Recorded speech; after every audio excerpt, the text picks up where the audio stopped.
ओम सहना भवतु सहनौ भुनक्तु सह वीर्यं करवावहै तेजस्विनावधीतमस्तु मा विद्विषावहै। ओम शांति शांति शांतिः।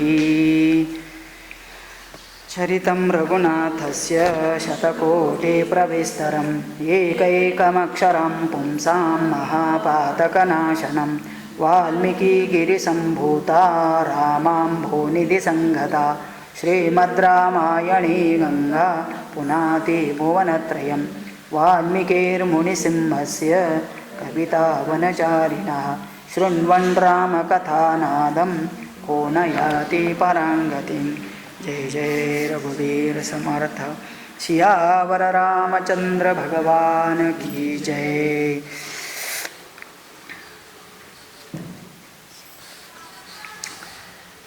वशिष्ठ जी के द्वारा विस्तार से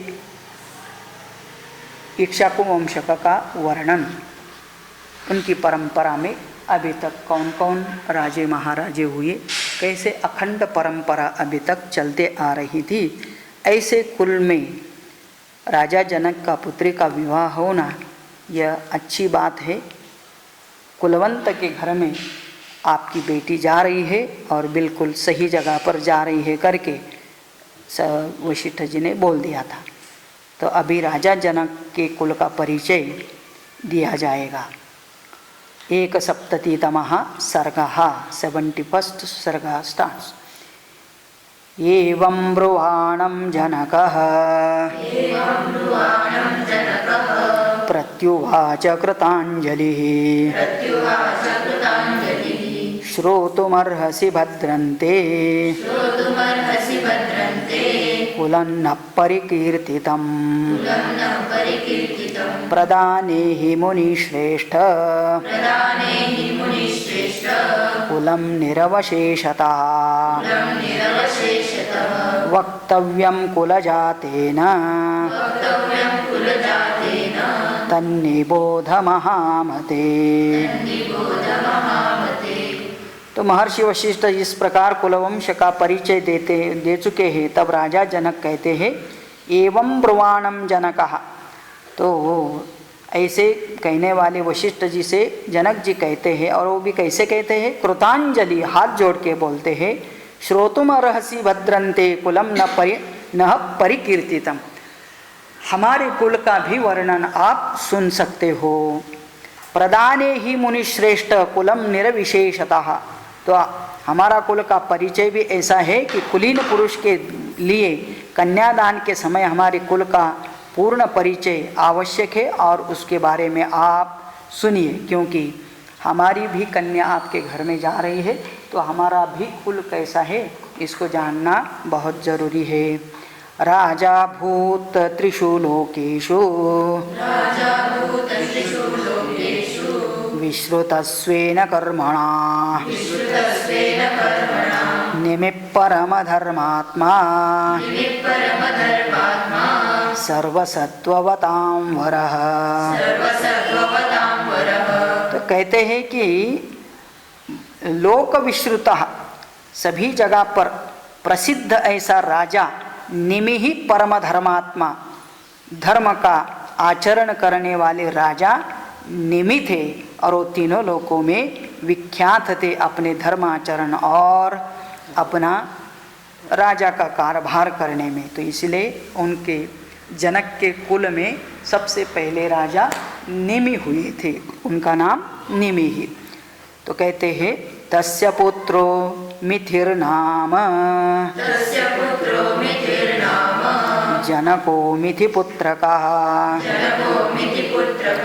प्रथमो जनको राजा जनकादप्युदावसुः तस्य पुत्रः मिथि ही नाम। उस निमि के पुत्र का नाम मिथि था, और फिर उसका पुत्र था जनक, और मिथिपुत्र कहा जनकः। प्रथमो जनको राजा, और ये जनक नाम से पहले राजा हुए। और उसके बाद क्या हुआ तो कहते हैं राजा जनकात अपि उद्वासु, तो जनक का भी पुत्र उद्वासु हुआ। लेकिन क्या हुआ उसके बाद तो कहते हैं वहाँ से शुरू हुआ कि कोई भी राजा नाम कुछ भी हो, लेकिन इस मिथिला, अभी एक मिथि राजा हो चुके हैं निमि के पुत्र, तो इसलिए राज्य का नाम मिथिला हो गया, मिथि का राज्य मिथिला। और उसके बाद जो कोई राजा यहाँ पर आएगा तो उसका सरनेम के जैसे, एक उपाधि के जैसे जनक पड़ा, तो इसलिए पहला नाम ये राजा जनक हुआ, उनके बाद सभी राजा लोग का नाम जनक कहा जाता था। उद्वासोस्तु धर्मात्मा जातो वै नंदिवर्धनः नंदिवर्धस्सुतः शूरः सुकेतुर्नाम नामतः। तो उद्वसु का पुत्र धर्मात्मा नंदिवर्धन और नंदिवर्धन का पुत्र शूरवीर सुकेतु हुआ। तो उद्वासु का पुत्र नंदिवर्धन, नंदिवर्धन का पुत्र सुकेतु, सुकेतुरपि धर्मात्मा देवरातो महाबलः देवरातस्य राजर्षे बृहद्रथ इति स्मृतः। तो सुकेतु का पुत्र देवरथ, देवरथ का पुत्र बृहद्रथ है ना। तो ये अष्टोत्तर शतनामावली में जैसे भगवान के नाम आते हैं, ऐसे यहाँ पर इस वंश के राजा के अलग अलग नाम, पिता पुत्र पिता पुत्र। बृहद्रथस्य शूरोऽभूत् महावीर प्रतापवान् महावीरस्य धृतिमान् सुधृति सत्यविक्रमः। तो बृहद्रथ के पुत्र महावीर और महावीर के पुत्र सुधृति, और सुधृति के पुत्र सत्य पराक्रमी धैर्यवान जो थे सुधृति। अभी वो सुधृति का पुत्र मतलब एक एक का विशेषण होता है कि बहुत पराक्रमी थे। सुधृति, सुष्टु धृति धैर्य यस्य सह सुधृति, जिसका धैर्य बहुत वाखानने के जैसे था। वो सुधृति का पुत्र कौन? सुधृतेरपि धर्मात्मा दृष्टकेतु सुधार्मिकः दृष्टकेतुश्च राजर्षे हर्यश्व इति विश्रुतः। अभी सुधृत का पुत्र धृष्टकेतु, धृष्टकेतु का पुत्र हर्यश्व, और ये सब राजर्षि ही थे, राजा होते हुए धार्मिक थे स्वभाव से और बड़े पराक्रमी भी रहे। हर्यश्वस्य मरो पुत्रः मरो पुत्र प्रतीन्धकः प्रतीन्धकस्य धर्मात्मा राजा कीर्तिरथः सुतः। हर्यश्वस्य पुत्र मरुः, मरोः पुत्रः प्रतीन्धकः, प्रतीन्धक पुत्र कीर्तिरथः। कीर्तिरथः जिसका रथ कीर्तिमान था या जिसके कारण रथ कीर्तिमान हुआ, कीर्तिरथ, और जिसके कीर्ति रूप का रथ चलते रहा, मतलब इतना उसके अंदर कीर्तिरथ था। पहले नाम रखा जाता है, उसके बाद नाम के अनुसार काम किया जाता चाहिए, है ना। नाम रखना और नाम को सार्थक करने के लिए काम करना, नहीं तो क्या होता है, नाम है शांतात्मा और है चंचलात्मा, तो मतलब नाम के विरुद्ध हो जाता है। किसी का नाम रखो धर्मात्मा और वो करता है पूरा अधर्म, तो ऐसे न हो, इसलिए अच्छे अच्छे नाम, सार्थक नाम रखे जाते हैं। आजकल सार्थक का मतलब सार्थक ही नाम रख दिया, ये विशेषण होते हैं, फिर भी सार्थक, सात्विक। अभी नाम सात्विक और कल कुछ खाना पीना शुरू करेगा तो सब राजसिक तामसिक, तो क्या बोल हो जाएगा फिर, हाँ, सात्विक ने तामसिक आहार किया, मतलब कैसा वाक्य भी बनेगा और अर्थ लगेगा। तो इसीलिए कहा जाता है कि नाम एक रखा जाए तो नाम के अनुसार काम भी करना चाहिए, है ना। किसी का नाम विद्या है और स्कूल में ही नहीं गई तो ना पढ़ने आता है ना साइन करने आता है, और लेकिन नाम क्या है, विद्या है, ऐसा न हो। इसलिए कहते हैं कि इनके भी नाम थे, नाम के अनुसार उन्होंने काम भी किए। पुत्र कीर्तिरथस्यापि देवमीढ इति स्मृतः देवमीढस्य विबुधः विबुधस्य महीध्रकः। तो कीर्तिरथ के पुत्र देवमीढ़ और देवमीढ़ के पुत्र विबुध और विबुध के पुत्र महीध्रक। महीध्रक सुतो राजा कीर्तिरातो महाबलः कीर्तिरातस्य राजर्षि महारोमा व्यजायत। महीध्र के पुत्र महाबली राजा कीर्तिरात और कीर्तिरात के पुत्र महारोमा उत्पन्न हुए। महारोमनस्तु धर्मात्मा स्वर्णरोमो व्यजायत। स्वर्णरोमनस्तु राजर्षि ह्रस्वरोमा व्यजायत। अभी शब्द की तरफ थोड़ा सा देखो, संस्कृत है तो कौन हुआ लास्ट वाला, तो कहते हैं महारोमा। तो महारोमा ये प्रथमा एक वचन हो गया, लेकिन महारोमन ऐसा शब्द है, महारोमन। तो महारोमा महारोमाणो महारोमाणः, अभी उसी का है ना, षष्ठी करते हैं। महारोमनस्तु धर्मात्मा स्वर्णरोम, तो महारोम का पुत्र स्वर्णरोम, तो वो भी स्वर्णरोमन हो गया, और प्रथमा एक वचन स्वर्णरोमा। अभी महारोमा मतलब बहुत लंबे लंबे बाल, रोम मतलब बाल होता है, और महारोमा।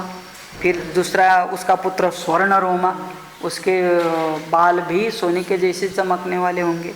स्वर्णरोमनस्तु राजर्षे ह्रस्वरोमा, फिर स्वर्ण रोम के पुत्र हो गया ह्रस्वरोम, मतलब उसके बाल छोटे छोटे हो गए इसलिए ह्रस्वरोमा हो गया, ऐसा भी अर्थ निकल सकते हैं। ऐसा उनका ह्रस्वरोम पुत्र हुआ। तस्य पुत्रद्वयं राज्ञः धर्मज्ञस्य महात्मनः ज्येष्ठोऽहमनुजो भ्राता मम वीरकुशध्वजः। तो कहते हैं तस्य पुत्रद्वयं, कस्य, ह्रस्वरोम के पुत्र दो हुए। और इतना अच्छा वर्णन कर रहे, तो अभी तक एक एक ही पुत्र का वर्णन आया, इसका मतलब सभी राजा लोग को क्या हुआ, एक एक ही पुत्र था, और इसलिए झगड़ा नहीं था, है ना। एक पुत्र होया तो गद्दी के लिए, प्रॉपर्टी के लिए झगड़ा नहीं होता था, एक अर्थ ये हुआ। दूसरा अर्थ ये हुआ कि वो भी इतने डिसिप्लिन थे कि अभी तो यहाँ पॉपुलेशन का प्रॉब्लम, अभी जनसंख्या नियंत्रण ऐसा चल रहा है। उस समय स्वयं राजा, जिन राजा लोग को अनेक विवाह करने का सहूलत भी थी, वो कर सकते थे, राजा होने से उनको अधिकार था। फिर भी यहाँ वर्णन करते हैं तो वहाँ इक्ष्वाकु वंश में देखा तो उधर भी एक ही आता है, और जहाँ कहाँ दो दो थे, दो दो वाइफ थे, दो दो पुत्र हो गए, तो उसका भी वर्णन आया। तो यहाँ पर भी ऐसे है। तो इसका मतलब क्या है, ये राज्य करते होने के बाद भी, उनके पास सब कुछ पावर पैसा होने के बाद भी जनसंख्या नियंत्रण में रहती थी, इसलिए एक एक पुत्र का यहाँ परिचय देते हैं। लेकिन अब यह ह्रस्वरोम के दो पुत्र हो गए। तस्य पुत्रद्वयं राज्ञः धर्मज्ञस्य महात्मनः, इसे धर्मज्ञ महात्मा के दो पुत्र हुए। कौन, ज्येष्ठ पुत्र अहम, कौन बोल रहा है, स्वयं जनक राजा। तो उस ह्रस्वरोमा का फर्स्ट पुत्र, पहला पुत्र मैं ही खुद हूँ।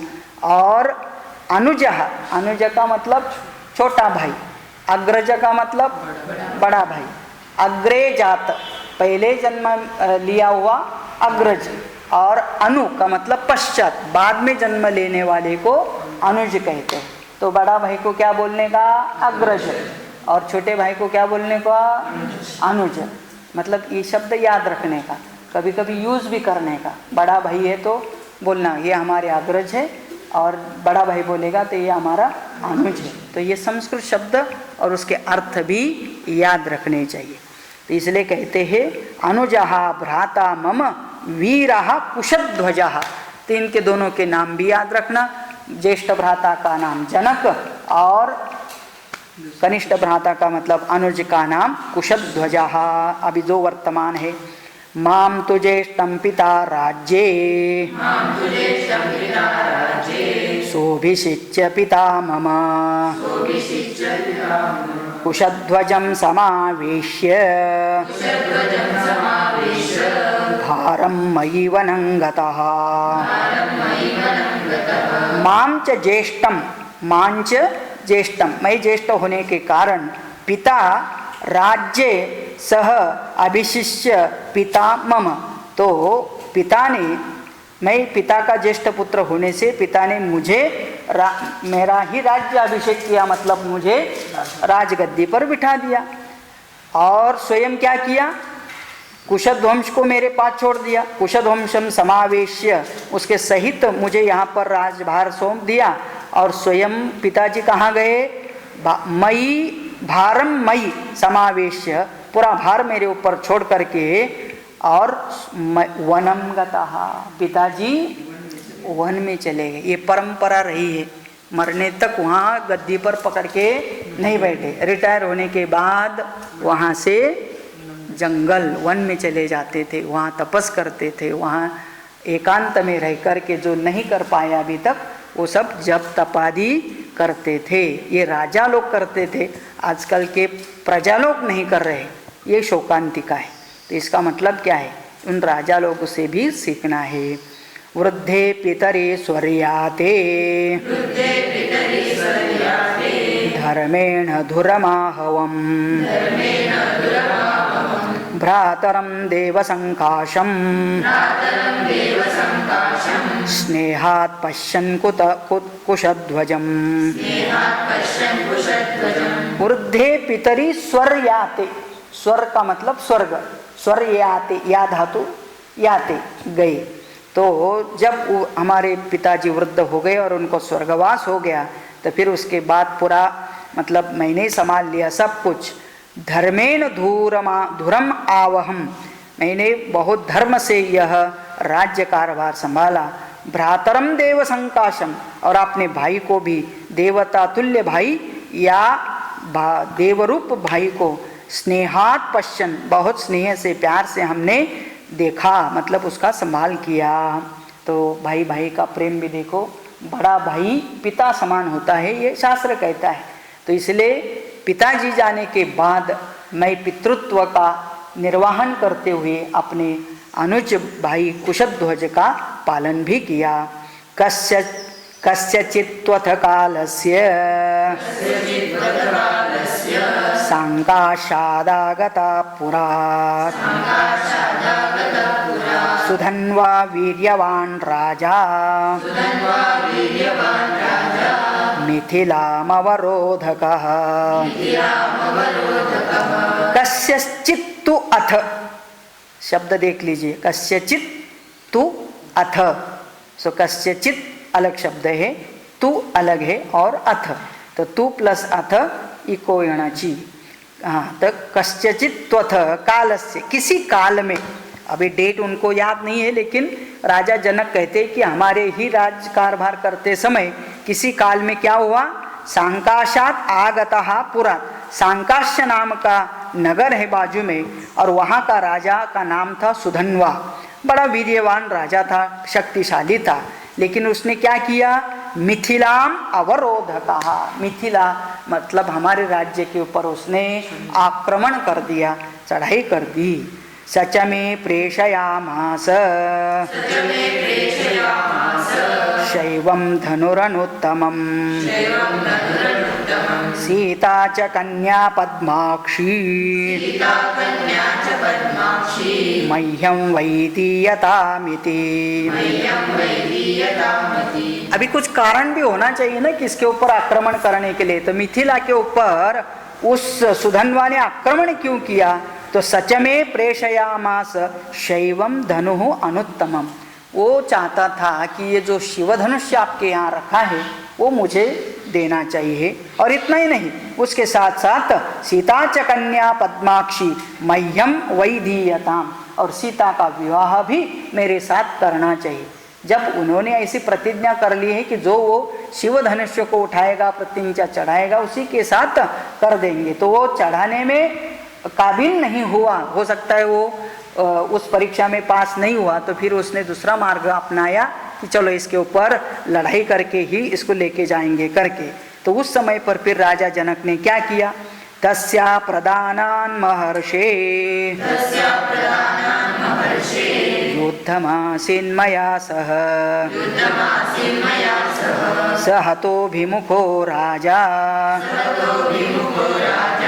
सुधन्वातु मया रणे। तस्य अप्रदानात् महर्षि, हे महर्षि, तस्य अप्रदानात्, उसने जो शिव धनुष्य की मांग की थी मैंने उसको नहीं दिया। जब नहीं दिया तो युद्धम आसीन मया सह, फिर भी वह मेरे साथ युद्ध करना आरंभ कर दिया। और सहतो अभिमुखतः, पर युद्ध करते करते ऐसा हुआ कि सन्मुख युद्ध हुआ, मतलब आमने सामने। और आमने सामने युद्ध जब हुआ तो राजा जनक और सुधन्वा का जबरदस्त युद्ध होते हुए राजा जनक के हाथ से सुधन्वा मारा गया। जब राजा मार दिया जाता है तो उसका पूरा राज्य जिसने मतलब उसको मारा है उसको मिल जाता है, ये पहले से चलते आ रहा है। तो इसलिए वो जो बाजू वाला राज्य था वो राज्य भी इनका हो गया। तो फिर आगे क्या हुआ? तो राजा जनक कहते हैं, निहत्यतं मुनि श्रेष्ठ सुधन्वानं नराधिपं सांकाश्ये भ्रातरं शूरं अभिषिञ्चन् च कुशध्वजम्।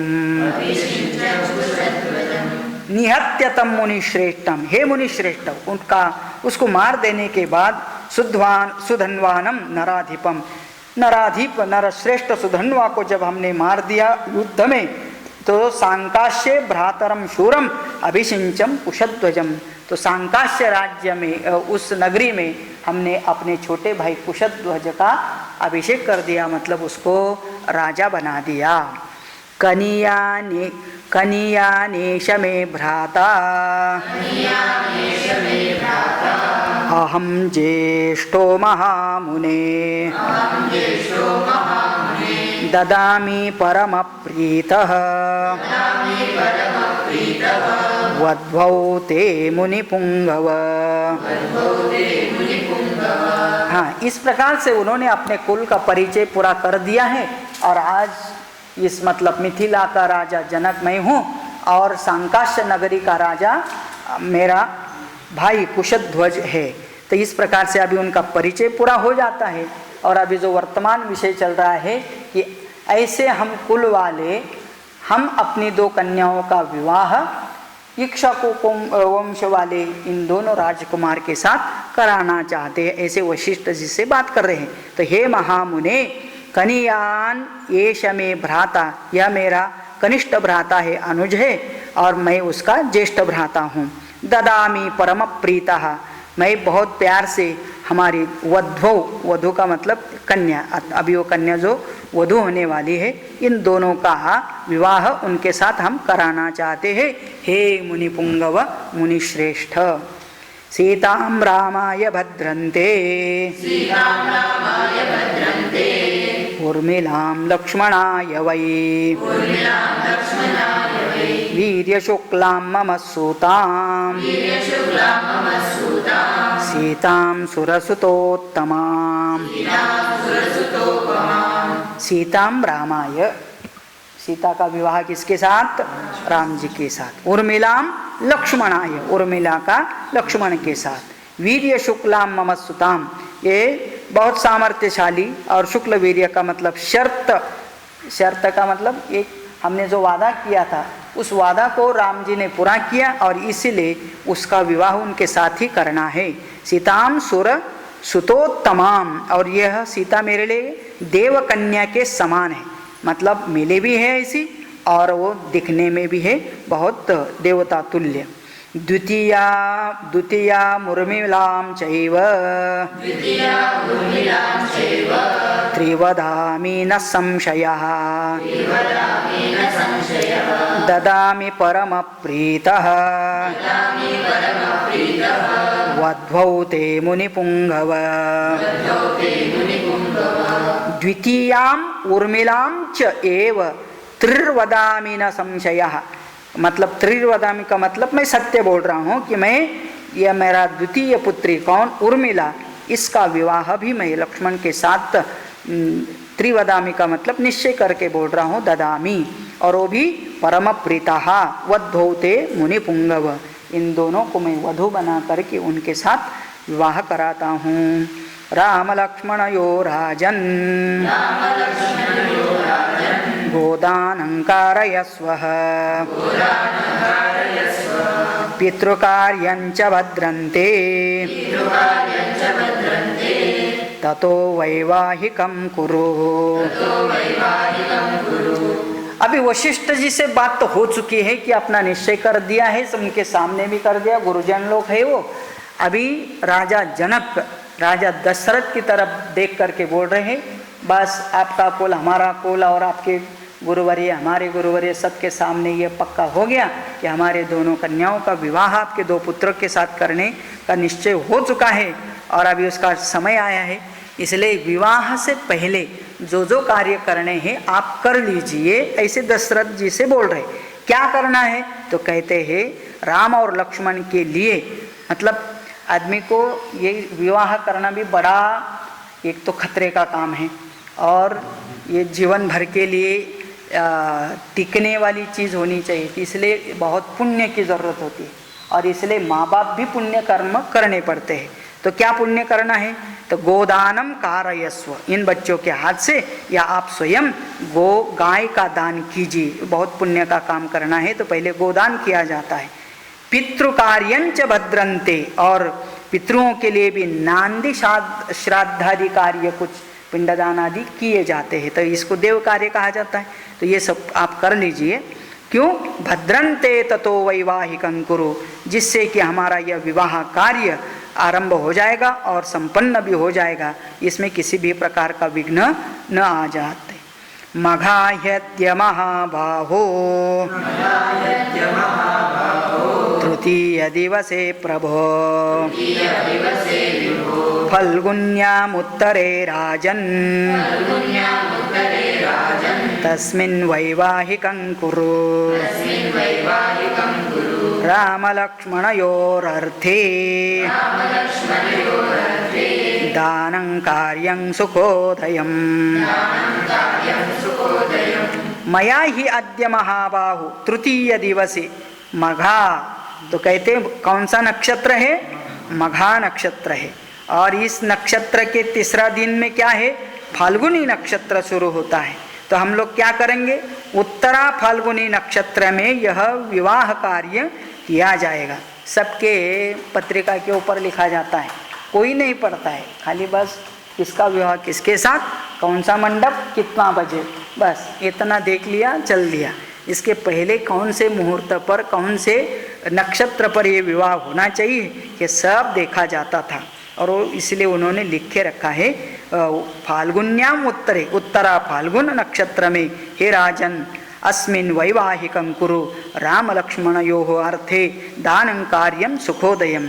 तो जैसे किया जाता है ऐसे सब कुछ दशरथ जी ने भी गोदान इत्यादि कार्य किए, कि मतलब गोदान वहाँ पर पहले गाय खरीदी करना, क्योंकि वो तो वहाँ गए थे ना, दूसरे के घर में जाते समय इतना लंबा तो गाय भी नहीं लेके गए होंगे, तो इसलिए फिर वहाँ गाय की अरेंजमेंट किया, योग्य ब्राह्मणों को भी अरेंज किया, फिर उनको यह दान दिया जाता है। और इसलिए आजकल भी है ना अंधन दिए जाती करके बोलते हैं।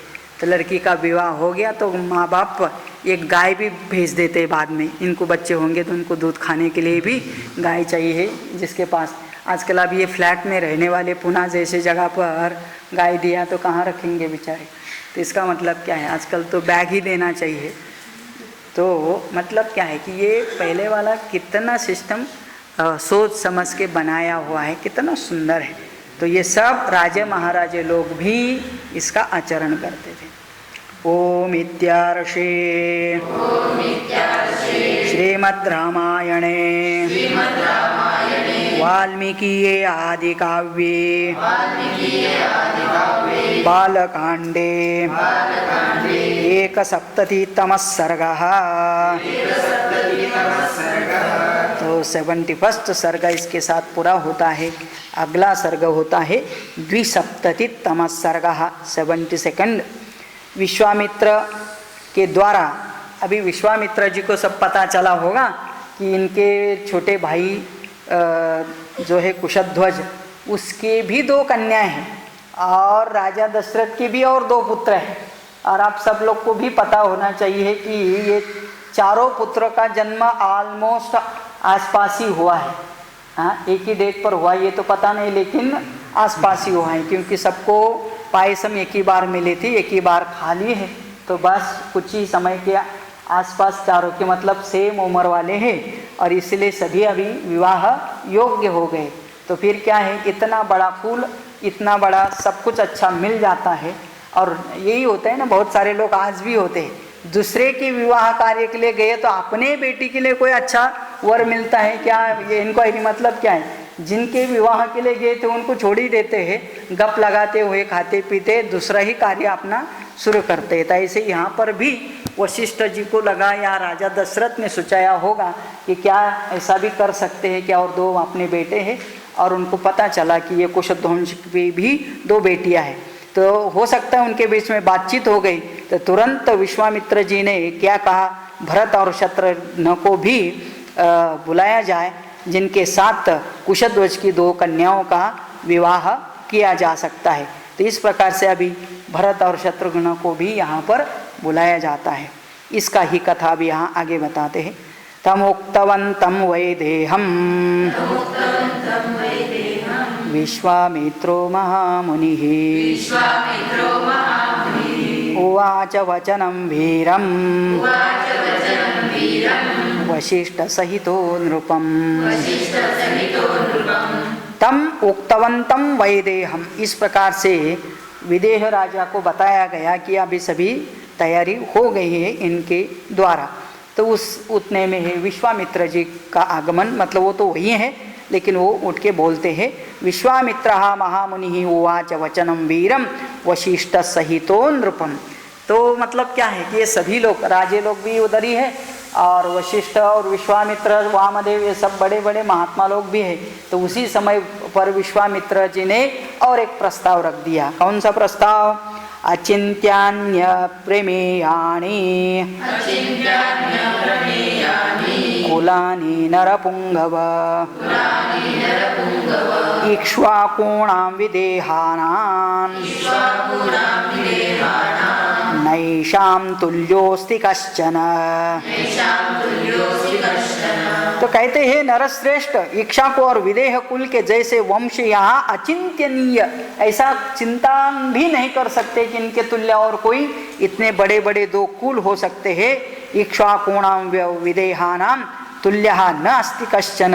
और इसलिए मैं चाहता हूँ, क्या चाहता हूँ, सदृशो धर्म संबंधः सदृशो रूप संपदा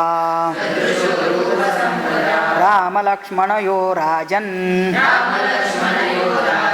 सीता चोर्मिलया सह।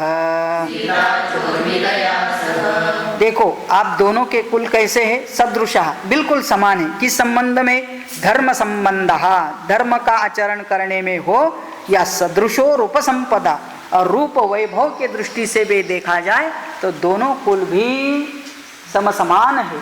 मतलब दोनों धार्मिक है, दोनों भी वैभव वाले हैं इसका मतलब है क्या, समान कुल में ही विवाह कर देना चाहिए। नहीं तो ये आजकल प्रेम विवाह होता है ना, कोई कुल गील कुछ नहीं दिखाया जाता है, खाली मूल दिखाई देता है।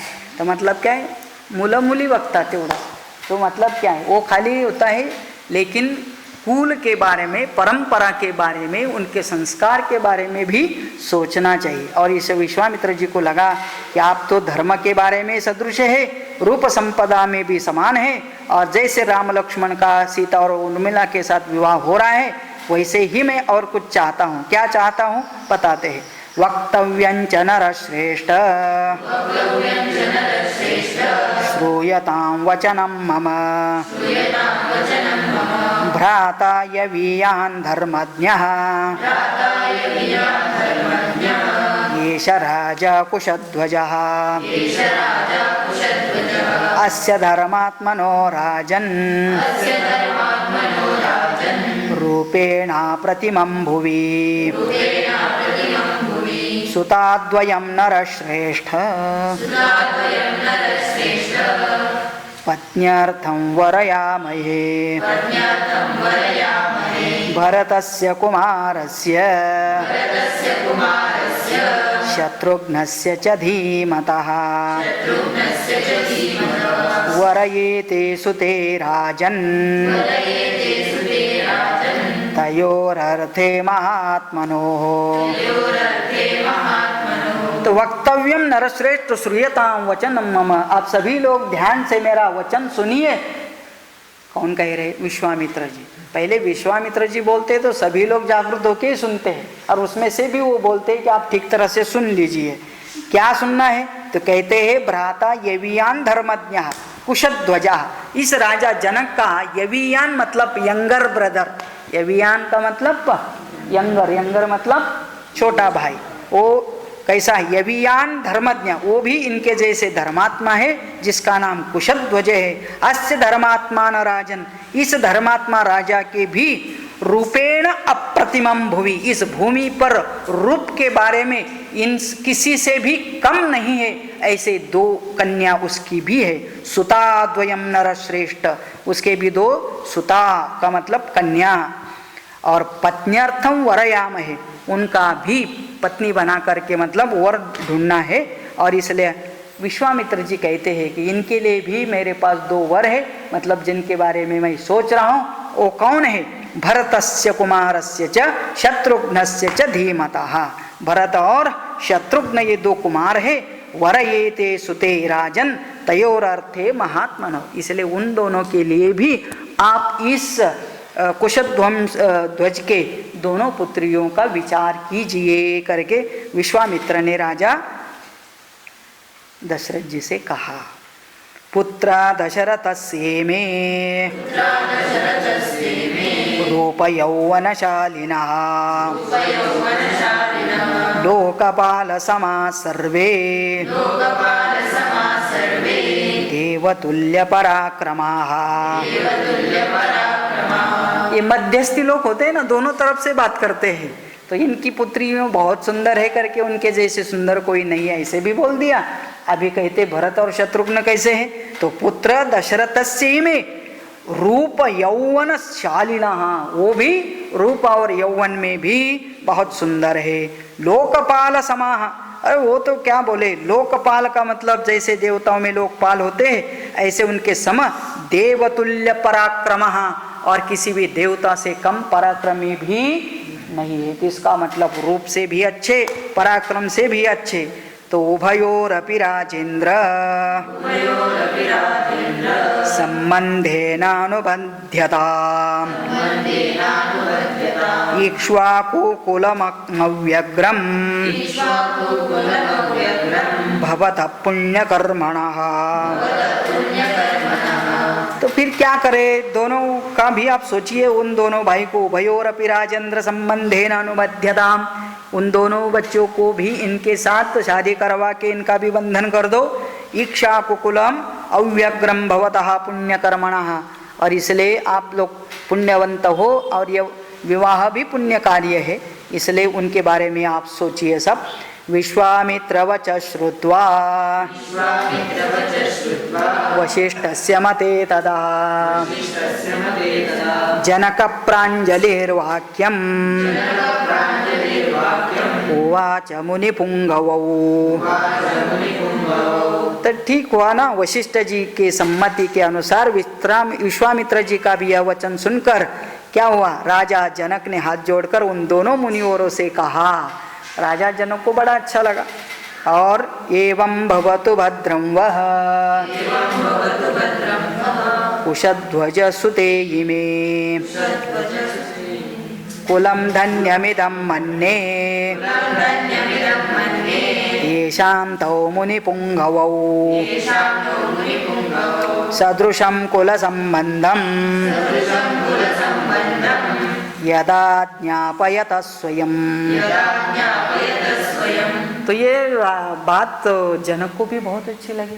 क्यों, मतलब अच्छे घर में अच्छे संबंध हो रहे हैं, और जब बड़े भाई के बेटियों का विवाह हो रहा तो छोटा भाई भी उपस्थित है, उनके बच्चे भी हैं, और इनके पास भी होलसेल में 4 बच्चे हैं राजा दशरथ के। एक ही घर में जाएंगे सब, बहनें तो रहेंगे भी आराम से। ऐसा सोच करके उन दोनों को बड़ा अच्छा लगा। इसलिए राजा जनक कुलम धन्यमिदं मन्ये येषां तौ मुनिपुंगव, उन दोनों भी विश्वामित्र और वशिष्ठ के सामने खड़ा होकर के राजा जनक हाथ जोड़ करके कहते हैं, हमारा कुल तो धन्य हो गया, आपने ऐसा प्रस्ताव रखा। सदृशम कुल संबंधम यद आज्ञापयत स्वयं। और हम तो अपने आप को बहुत, इनके साथ मेरे भाई का भी संबंध, पुत्रियों का संबंध हो जाता है, तो हमारे लिए इससे बढ़कर क्या होती है, और इसलिए आप जैसी आज्ञा दोगे ऐसा हम करने के लिए तैयार है। एवं भवतु भद्रं वः कुशध्वज सुते इमे पत्नौ भजेतां सहितौ शत्रुघ्न भरता उभौ। एवं भवतु, ऐसा ही होने दो। इसको क्या कहा जाता है, एवं भवतु, बस ऐसे होने दो। भद्रं वः, आपका कल्याण हो। कुशध्वज सुते इमे, और वो हो सकता है वहीं आई भी थी ना वो साथ साथ वहाँ पर, तो कहते इमे, ये 2 कुशध्वज की 2 पुत्रियाँ, पत्नियों भजेताम सहितो, दोनों भी एक साथ पत्नी बन जाए। किसके लिए, शत्रुघ्न भरत उभौ, उन दोनों के लिए इनका भी वांग निश्चय हो कर दिया। एकान्हा राजपुत्रेण चतुस्रणां महामुने पाणीन् गृह्णन्तु चत्वारः राजपुत्रा महाबलाः। एकान्हा, एकान्हा का मतलब क्या, एक ही दिन, एक अन्न, अन्न मतलब डे, एकान्हा मतलब एक ही दिन में क्या हो जाना। एकान्हा राजपुत्रीणाम चतुस्रणाम, चतुस्र का मतलब चारों का, पाणिन गृह्णन्तु चत्वारः, चारों बच्चे भी पानी ग्रहण करे, मतलब विवाह हो। राजपुत्रः महाबलः, सभी के सभी बड़े खुश, सभी ने एक ही निर्णय लिया। उत्तरे दिवसे ब्रह्मन् फल्गुनीभ्यां मनीषिणः वैवाहिकं प्रशंसन्ति भगो यत्र प्रजापतिः। उत्तरे दिवसे, हे ब्रह्मन्, उत्तरे दिवसे, उत्तर दिवस का मतलब अगला दिवस। उत्तरे दिवसे फल्गुनीभ्यां मनीषिभिः, सभी बुद्धिमान लोगों के द्वारा यह फल्गुनी नक्षत्र का विचार करके उस नक्षत्र पर विवाह होने दो। और वैवाहिकम प्रशंसन्ति भगो यत्र प्रजापति, ऐसे नक्षत्र पर विवाह देवता प्रजापति भी यहाँ उनको मतलब मान्यता देते हैं, बहुत अच्छा मुहूर्त है और इसी दिन इनका विवाह होने दो। एवमुक्त्वा वचः सौम्यं प्रत्युत्थाय कृताञ्जलिः उभौ मुनिवरो राजा जनको वाक्यमब्रवीत्। एवमुक्त्वा वचः सौम्यं प्रत्युत्थाय कृताञ्जलिः, दोनों हाथ जोड़ करके खड़ा होते हैं और उभव मुनिवरो राजा जनको वाक्यम अब्रवीत। राजा जनक अपने जगह से उठ कर के हाथ जोड़ करके दोनों भी विश्वामित्र और वशिष्ठ जी को प्रणाम करते हुए कहते हैं, परो धर्म कृतो मह्यम शिष्योस्मि भवतो तथा इमान्या सन्मुखा मुख्यानि आस्यतां मुनिपुंगवौ। परहा धर्मः कृतः मह्यम, आप लोगों ने हमारे लिए बहुत बड़ा काम किया, धर्म का काम किया। और शिष्योस्मि, मैं आपका शिष्य हूँ, भवतो हो तथा, दोनों का भी हम मान रखते सम्मान करते हैं मुनिजनों को। इमानी आसन मुख्यानि आस्यताम मुनिपुंग, तो आप दोनों भी मुनि श्रेष्ठ ऐसे ये आपके लिए विशेष आसन बनाए हैं, आप इसके ऊपर विराजमान होइए। यथा दशरथस्येयं तथा योध्यापुरी मम प्रभुत्वे नास्ति संदेहः यथार्हं कर्तुमर्हत। यथा दशरथस्येयं तथा अयोध्यापुरी मम, जैसे राजा दशरथ की अपनी अयोध्यापुरी है, ऐसी यह भी मिथिला हमारी पुरी है। प्रभुत्वे नास्ति संशयः, इसकी ओर अपना अपना अधिकार है, इसमें किसी प्रकार का संशय नहीं है।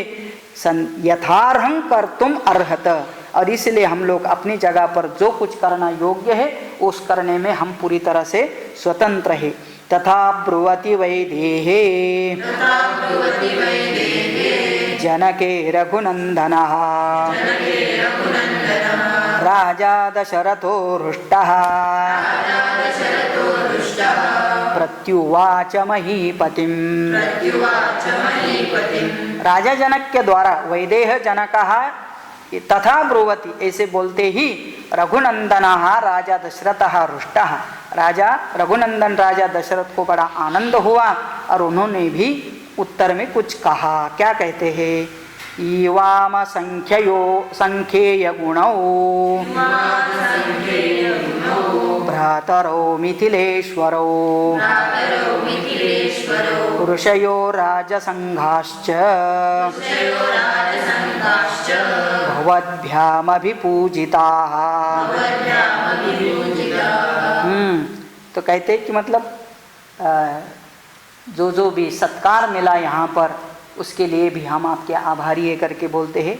युवाम असंख्येय गुणों भ्रातरो, आप दोनों मतलब राजा दशरथ, राजा जनक और उसके भाई, उन दोनों के बारे में कह रहे हैं कि आप दोनों बड़े मिथिलेश्वरो, मिथिले के ईश्वर मतलब अधिपति हो।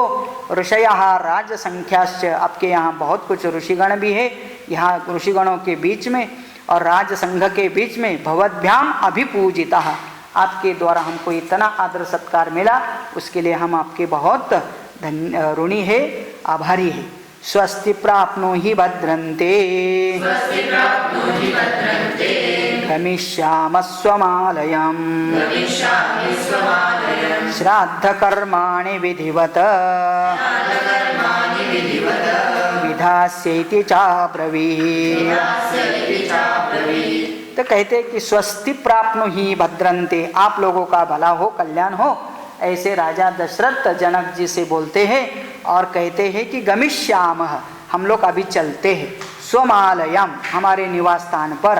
क्यों? अगला कार्यक्रम करना है। श्राद्ध कर्माणि विधिवत, ये विवाह कर्म से पहले नांदी श्राद्धादि देव कार्य करने पड़ते हैं, तो वो करने के लिए विधास्येति च अब्रवीत, हमको जाने के लिए आज्ञा दीजिए और हम अगला कार्यक्रम शुरू करते हैं। तमा पृष्ट्वा नरपतिं राजा दशरथस्तदा मुनीन्द्रौ तौ पुरस्कृत्य जगामाशु महायशाः। बस मिथिले नरेश की इस प्रकार से अनुमति पाकर के राजा दशरथ अपने मुनियों के साथ तुरंत ही अपने आवास स्थान पर चले जाते हैं। जगाम आशु, आशु मतलब शीघ्रम, जगाम मतलब चले गए। सगत्वा निलयं राजा श्राद्धं कृत्वा विधानतः प्रभाते काल्यगुणमुत्थाय चक्रे गोदानमुत्तमम्। तो फिर अपने निवास स्थान पर जाने के बाद सगत्वा निलयम राजा श्राद्धं कृत्वा विधानतः, तो अपराह्न में विधिवत अभ्युदय का श्राद्ध संपन्न कर लिया और प्रभाते काल्यम उत्थाय, काल्यम मतलब उठने का एक समय होता है ना, हमने जो तय किया है तो उसको कहते हैं कला युक्तम काल्यम। तो काल्य का मतलब उसी समय पर, वो जिस समय उठना चाहिए उठ करके उन्होंने वो सब कार्य किए। कौन सा कार्य किए तो कहते हैं उन्होंने जो प्रातः काल के उचित कर्म होते गोदान इत्यादि वो कर लिए। गवां शतसहस्रञ्च ब्राह्मणेभ्यो नराधिपः एकैकशो ददौ राजा पुत्रानुद्दिश्य धर्मतः। गवां शतसहस्रं च ब्राह्मणेभ्यो नराधिपः, कितना गाय दान में दी होगी? सहस्रशः, शतसहस्रशः। हाँ, शतसहस्र का मतलब 1 लाख गाय दान कर दिया। कहाँ से मिली होगी पता नहीं, लेकिन संकल्प तो कर दिया। और एकैकशः ददौ राजा पुत्रान उद्दिश्य धर्मतः, और ये एक एक गाय देते समय मतलब अपने बच्चों का भला हो, कल्याण हो, उनके ही लिए इतना सब कुछ कर दिया। सुवर्ण श्रृंग संपन्ना संवत्साकांक्ष दोहनाः गवां शतसहस्राणि चत्वारि पुरुषर्षभ। और गाय दी मतलब ऐसे नहीं दी, गाय के जितने सिंग थे, हॉर्न्स, उसको क्या लगा के दिया? सुवर्ण लगा के दिया। तो कहते सबके सिंग सोने से मढ़े और सबके साथ बछड़े वाले मतलब दूध देने वाली गाय दी।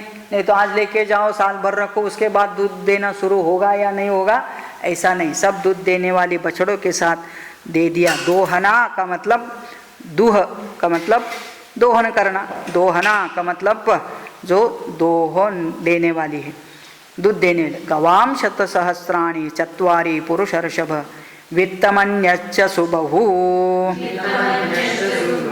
बीजेभ्यो रघुनन्दनः ददौ गोदानमुद्दिश्य पुत्राणां पुत्रवत्सलः। हाँ, तो फिर खाली गोदान किया? नहीं, अन्यम वित्तम अन्यच्च सुबहु, बहुत सारा अलग प्रकार का वित्त दान भी कर दिया। द्विजेभ्यः ददौ गोदानमुद्दिश्य पुत्राणां पुत्रवत्सलः। क्यों इतना दान किया? तो पुत्रवत्सल, अपने पुत्र के ऊपर बहुत प्यार है और ऐसे समय पर उनका भला हो, इसके लिए कुछ भी दान देने के लिए वो तैयार रहते हैं। और ऐसे मंगल कार्य के समय स्वर्ण दान, गोदान ये सबसे श्रेष्ठ माने जाते हैं। ससुतै कृत गोदानैः